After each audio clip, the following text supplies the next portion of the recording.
Hey, what's up, Duck Hunters? All right, so the number one misconception about apartment locating is hilarious. All right, I just had a really funny conversation with a buddy of mine who told me his thoughts the moment I told him that I started with real estate as an apartment locator. So it's actually a pretty hilarious phone call, but we go over basically the number one misconception when it comes to being an apartment locator in general.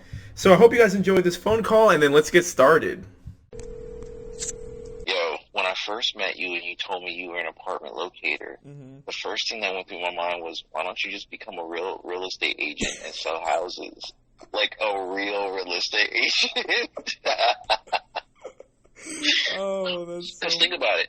Like, just touch on the point that, apartment locating as a title is not socially perceived as... I know. Like, if you're like a successful real estate agent, even though it's still you're still a real estate agent. That's so hilarious. I get that all the time. That's always like probably the most number one misperception, right? It's like, oh, you little locator. Oh, that's so right. Cute. Let me pat you on the head. Oh, you're starting off with real estate, so you're doing rent. Yes. You can't handle the house sales, right? Yes. And it sounds incredibly entry level. I know, exactly. But it's cool. I love that because, while all these agents and people think that this industry isn't lucrative, I'm silently leasing 4 or 5 apartment deals in a single day with my marketing. So it's like, oh, okay, yeah, I'm a cute little buddy real estate agent, but I just made $5,000 in one day. I do that 4 times in a month. That's $20,000 working part time. So it's like, yeah, this industry it sucks. Go ahead and believe that while I silently kill it on the side. Nice. I know. Yo, that's really perfect. That's cool that you said that, though. That was your honest opinion when I told you I was 100% apartment locator. That's hilarious. 100%. It sounded like, because I didn't know anything, and hell, I'm still learning. And so my initial inclination, having no information about the industry, was, damn, that sounds very entry level. He must have just started. Right. But I've been. Meanwhile, you have 5 years in. I'm 5 years in leasing Dell 20 units at one time. People don't even know what's happening. They're like, "What's going on?" You know what you should do? You should cover what the misconception is, and then cover the average real estate agent who's selling houses makes XYZ. Oh, like a video? Yeah, and then I, as an apartment locator, am making 5 to 6 times that. with a quarter of the effort. Yeah, that's the thing, because the average realtor, I think, earns $45,000 or $50,000 a year. Damn, that's like $4,000 a month. Right? Yeah, exactly. It's because people tend to go towards the bigger payout. That's the number one thing, right? So that's exactly what I would have thought. Right. The way to go. Yeah, and it is kind of the way to go. I mean, obviously you want big payouts and lots of them, of course.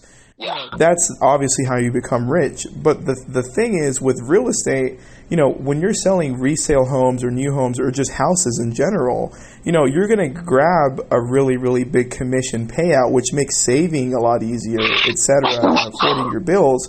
But the thing is, it's going to take you a lot of effort. So there's 3 things, I think.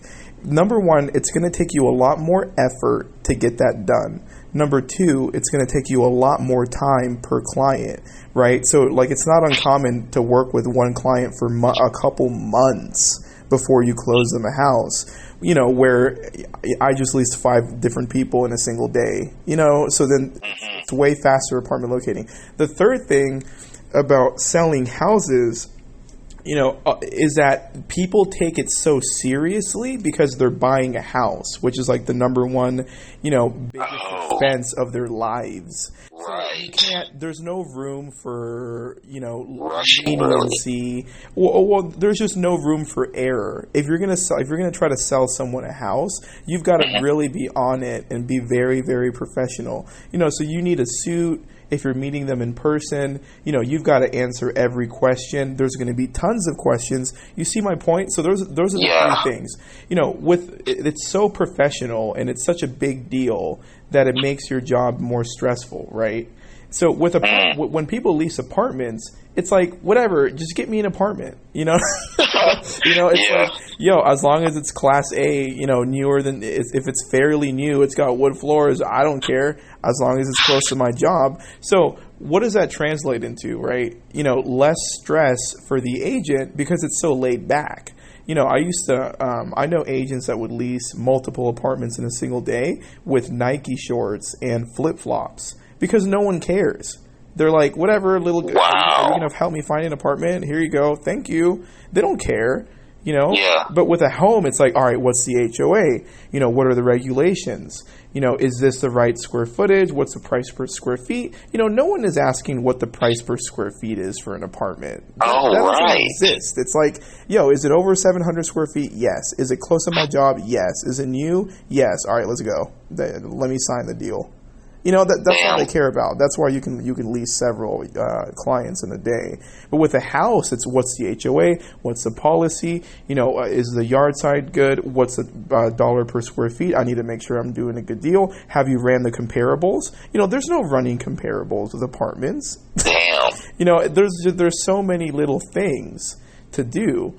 Then the inspection, because you're purchasing, you're not renting. There's just so many things to look out for. So it's like, okay, if you want to go work in a more stressful environment, where you have to be professional and you want to work with the same client for months, right? You can sell houses and grab 10 or 20 grand in a paycheck, or you can just work part-time, lease several people in a day, and then make the same amount or more money as a realtor. So those are my thoughts on that. The other thing is... Wow. Yeah. No, as you were saying that, I was just thinking about all those...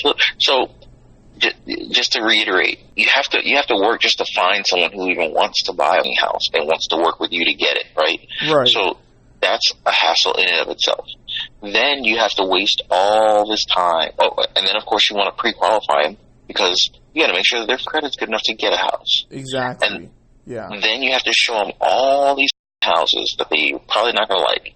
So you show them like probably a minimum of 6-10 houses before they find one. And then there's all these things that happen after the said, hey, I like this house, that have to line up before it actually goes through. Yeah, there's two things I got from what you said that I forgot to mention. So the two things are, first of all, the credit, right? With apartments, if you've got an over 600 credit score, you get approved for the special, so you're good. There's no tiers or anything, right? With a house, it's, I have a 630 credit score. My mortgage rate is this. Maybe I should hold off for 6 months, work for a credit repair company, slightly increase my credit score so I can get a better mortgage interest rate, which honestly makes sense. But what that translates into is, dang it, I've been working with these people for a month now, and they want to wait and build their credit more so they can get a better interest rate because they can. And so it's like, dang it, I did nothing for a month. I didn't even close them. You see what I'm saying? Yep. So, and that's a valid argument. It's like, yeah, but it makes sense. These people just want to increase their credit score to get a better rate. You can't even argue against that. So that's one of the things that I got from what you said. The second thing is, when they need to purchase a home, when you're purchasing a home, you don't have to right then and there, right? It's like more often than not, it's, I want to buy a house right now because we think we're ready. But they don't have to. They can, like I said, increase your credit score some more to do the smarter thing. They can not like any of the options on the market for their price point, so they can wait another few months to see what happens. They don't have to move. But when you get a call and someone's like, hey, man, I'm running late. I need an apartment like yesterday. This is where I work. They need an apartment. It's not something that's, it would be nice to have a nice house. No, it's, crap, I need a place to live. They call you, I need to move in now. So 100% with or without you, that person's going to lease an apartment. You know, and there's no tiers. There's no, oh, your apartment rent is this amount because you have a 630 credit score. But if you had a 660 credit score, your apartment rent would be this amount. That doesn't exist. It's either do you get the special or not. So, you know, it's easier. Apartment locating is easier. It's much more lenient. You know, a lot of people tend to not care as much. And therefore, it translates into you closing a lot more people in a much more laid-back manner with Nike shorts on and sandals. Nike shorts. Don't forget that part. Yeah. That's why it's cool.